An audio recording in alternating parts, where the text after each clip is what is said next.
Do you hear that? That's the sound of all Windows 10 users crying that they don't have a great laptop. I didn't know carpal tunnel came with this laptop when I bought it. The screen is fine, as long as I don't touch it, move my head. Why are you always running out of battery? I can't keep you charged. But you know what? I don't blame them. Windows 10 is great. So where is the great Windows laptop that can stand proudly next to it? One that excels in the 4 areas that I think are the most important: design, keyboard and trackpad, performance, and battery life. I know, it's a tall order, but hey, my MacBook Air can do it all, even while running Windows 10. So in preparation for the coming school year, I went in search of its PC counterpart, testing 16 different machines.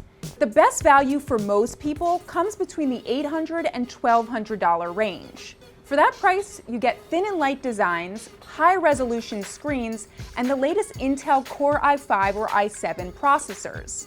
Of all the laptops I tested, the Dell XPS 13 was the best. It has a 13-inch high-resolution screen crammed into a very small frame, a good keyboard, and it's plenty fast. But the trackpad still isn't great, and you need to get the model with the lower resolution screen to get the 9 hours of battery life.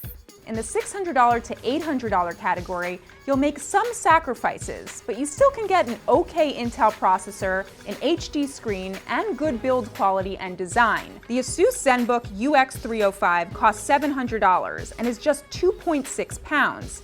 It doesn't have a touchscreen, but it has a nice non-glossy 1080p display.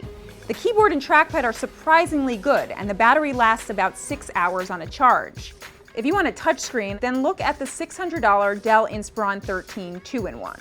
I tested 5 laptops under $450, and while the specs are okay, they're really painful to use.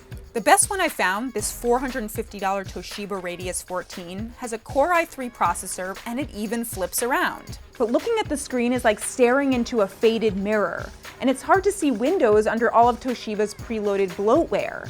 This Acer was even worse. Seriously, this key fell off.